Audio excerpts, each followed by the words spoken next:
The lesson. Oh yeah. A really exciting moment so far in your, musical career, so to speak, that you remember? Well, we played a gig in New York, which was really cool. And like we're doing like showcases for labels and stuff over there, which was really chill. And yeah, so we did a gig, and that was just like getting to America and just kind of trying to sell like rap to the home of rap. You know what I mean? It's like an intimidating thing, but like, that was probably the highlight so far. Tell us how that come about.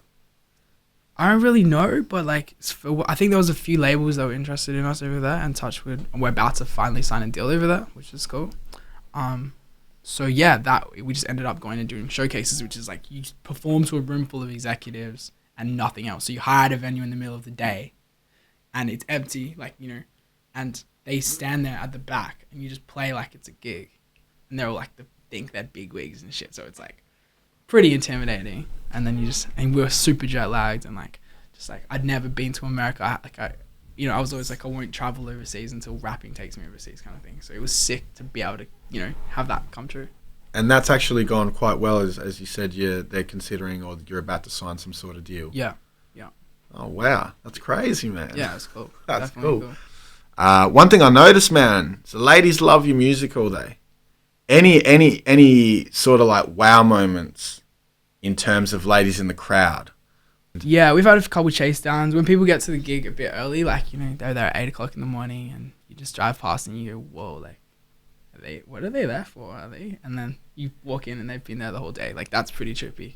You just gotta say, hey, thank you, I appreciate you waiting here for 12 hours. But it's pretty crazy, but it's sick. And do you find it difficult sort of dealing with the very enthusiastic fans? Not really. No, that's cool. Like, they're awesome usually. Like, always really chill. The enthusiastic ones are the good ones, you know what I mean? It's the guys that are like, want to walk past you in the street and be like, all J's, and you just go, all right, bro, like, get on with your day. It's cool. Like, I wasn't trying to ruin your day by just going and getting some milk, I was just trying to walk on the street. No doubt. The reference to Fat Boy. Tell us a little something about that, because you're not overweight. Yeah, I was just a bit chubby when I was a kid, and like people used to be like, "You fat motherfucker." So then when I was a kid, I was just like, when I got into rapping, I was like, I need something like a Jay-Z has Hover and stuff. You know what I mean? I was like, I'm gonna own the old payout. You know what I mean? But actually, funnily enough, the main one was like, it was at school. It was like Nels was the fat one. I was supposed to be just the ugly one, straight up. But I couldn't be all day ugly boy.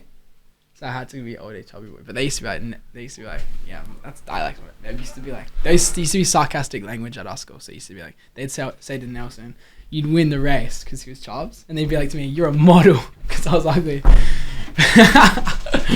But yeah, that was our nicknames back in the day. But you've dropped a piece of vinyl recently. Yup.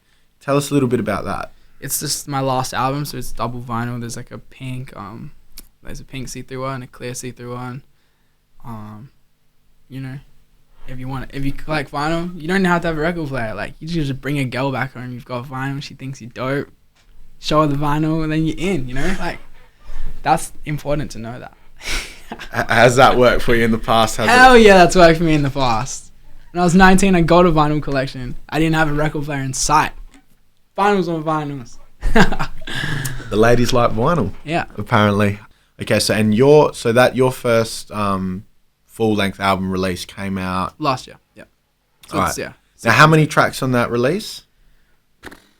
13 or 14, somewhere in that region. Could have shaved a couple off. I think everybody says that about. Can you imagine how many interludes are out there that dudes afterwards go, why did I need that 90-second beat? How did that album come about? Because, and once again, correct me if I'm wrong, but to my understanding, you gained quite a bit of momentum before the album had dropped. Yeah, for sure. So was the album, collation of the songs that you had already done that had gotten you, a bit of success, or was it completely new material? It was all new material, yeah. So like I had done probably 6 or 7 mixtapes or something up to that point, and there was enough people in my mind to warrant doing a full, like they were asking, when are you going to do an album kind of thing. So just made new songs, and it took me like, best part of a year, and I was just working to pay for it, and then I signed to Illy's label, which is 1-2, which is through Warner, so they gave me money to make the record. By then the shows were making just enough money so I could quit my job, spent like the last couple months, put it out, and then And do we foresee another, full-length album in the future, or? For sure. Hopefully the end of this year. Got one song done, so half done. The reason I asked that is because it's interesting that if you look at releases, say 10 years ago, yeah, you had to have an album, yeah, in order to, maybe have something to push, yeah, credibility, yada yada, so on and so forth. And I also noticed that in the earlier days, 15 tracks was your average. Yeah. I remember like copping, with the exception of maybe an Illmatic, which is 10 tracks, but it's just burner front to back. Yeah. But any time it was like 12 tracks or less, I was a bit like, is this an EP or is this an album? Yeah, fully. But these days I've noticed that albums are a lot rarer, albums are a lot shorter, and people seem to be investing a lot more into the drop a track and invest money into the video clip, the track, yeah, and then put that out on YouTube. For sure. So, I mean, how important do you think one is compared to the other? Whether one's more important, both equal, your thoughts? I see, the way I see it, it's like, dudes seem to be putting out, like, big artists seem to be putting out an album every year and a bit. And the albums, I'm seeing, like, Rick Ross albums and all those big dudes. And it's like, I know if you had 3 years, like, dudes used to spend 3 or 5 years, you could have a classic album. But you're chucking a couple of throwaways, a couple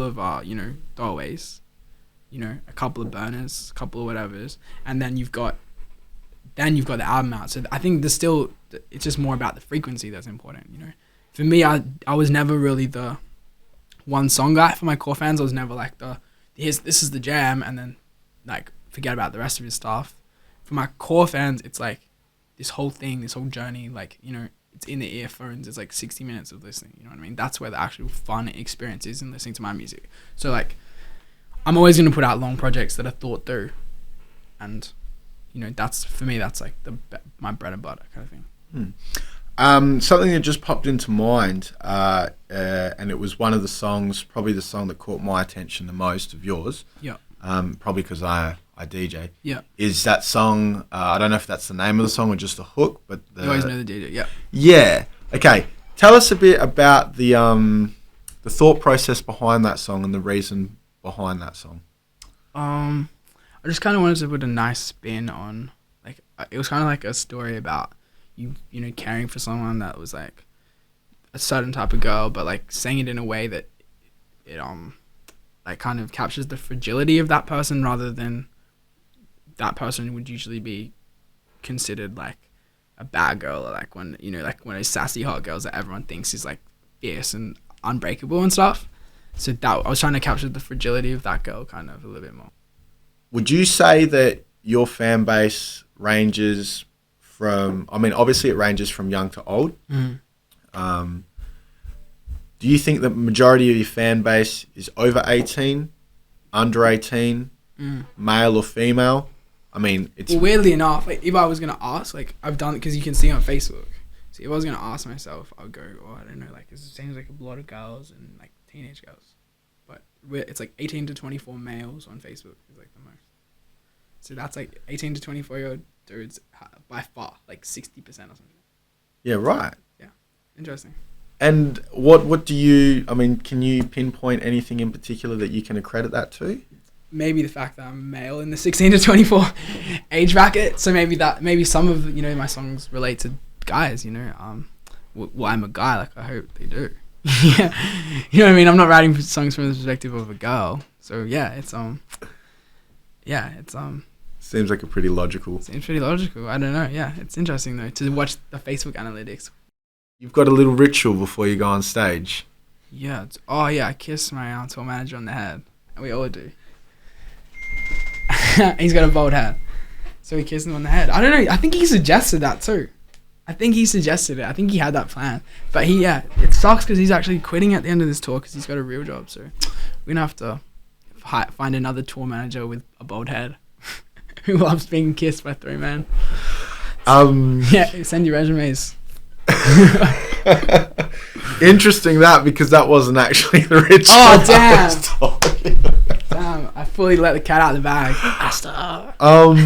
It was something about 3 shots of rum. Oh yeah, we always have rum before a show. Is that so? That's your that's your thing. I just can't do it sober, man. It's too much for me out there. And are you much of a drinker in general? I'm Irish. Like, you know, it's pretty in my blood. I'd say, I guess, like, I don't want to say I'm a big drinker, but like I probably am if I think about my day-to-day habits. But yeah, I just can't do it sober. I've done it. It's just I'm too much in my own head. So yeah, 3 drinks. The last segment.